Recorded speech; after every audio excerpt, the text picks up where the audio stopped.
करते हैं सबसे पहले आज की हेडलाइंस के साथ। हेडलाइंस बनी है साथियों कि पाकिस्तान से तुर्की के लिए रेल लाइन शुरू हो चुकी है। जी हां साथियों, पाकिस्तान, ईरान और तुर्की को कनेक्ट करने के लिए हाल ही में 10 वर्षों की मेहनत के बाद रेल लाइन शुरू हो चुकी है और ट्रेन रवाना भी कर दी गई है। क्या है इसके मायने, कितना खास है यह इस पर्टिकुलर नॉर्थ एशियन रीजन के लिए और सेंट्रल एशियन रीजन के लिए, जहां से पाकिस्तान की कनेक्टिविटी यूरोप से सुनिश्चित होगी।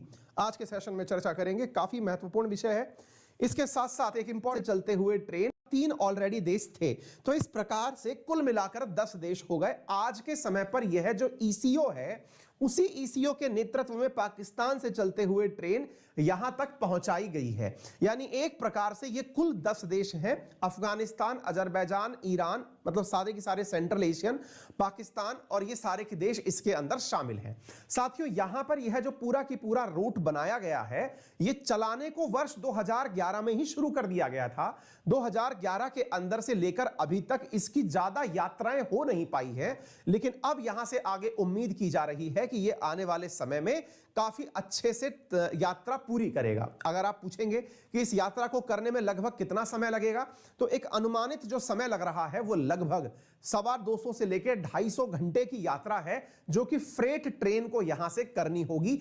अभी तक की अगर यात्राओं की मैं बात करूं तो कुल मिलाकर के 8 ही बार ट्रेन जो है वो पाकिस्तान से इस्तांबुल तक गई है, लेकिन फिलहाल के लिए यह ट्रेन अब दोबारा शुरू हुई है, जिसके अंदर अराउंड 8 से लेकर 9 तक बोगी लगी हुई है, जिसमें सामान को भर करके इकोनॉमिक कॉरपोरेशन ऑर्गेनाइजेशन के लीडरशिप में पाकिस्तान से तुर्की भेजा गया है। एक प्रकार से यह अपने आप में 2 नए विचार खोलता है। 2 नए विचार क्या खोलता है साथियों? आप सभी को मालूम होगा कि चीन के द्वारा अपने आप में जो CPEC, China Pakistan economic corridor की स्थापना की गई थी, उसमें उसने एक शब्द यूज किया था, दैट वाज सिल्क रूट।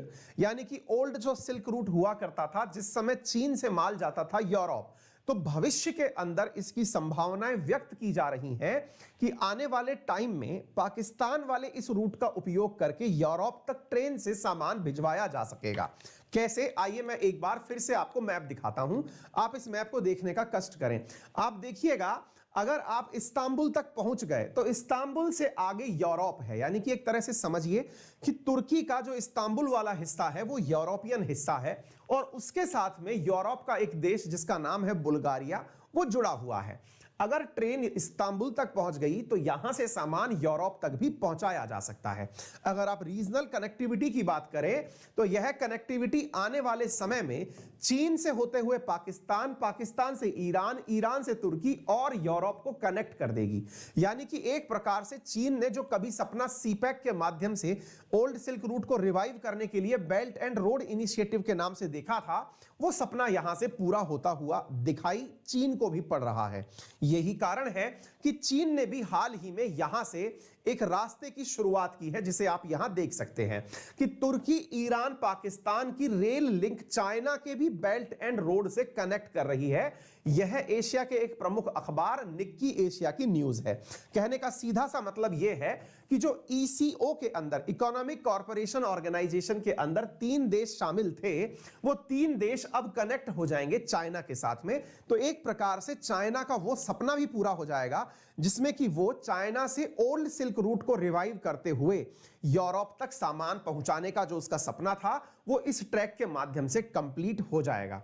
आपको यहां पर 2 बातें मेजर टेक अवे के रूप में लेनी है। अक्सर जब भी हम पाकिस्तान की बात करते हैं तो पाकिस्तान को एक बर्बाद नेशन के रूप में, जहां पर कुछ भी अच्छा नहीं हो रहा है, जहां की पॉलिटिक्स में बहुत ज्यादा टर्मोइल चल रहा है, इस प्रकार से देखते आए हैं।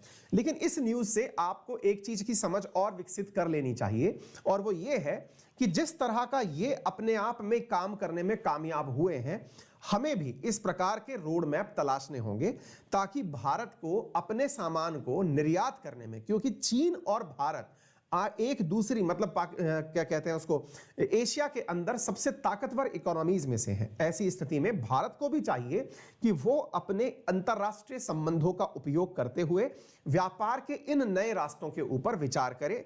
ऐसी स्थिति में आपने कई बार देखा होगा कि भारत और चीन एक दूसरे के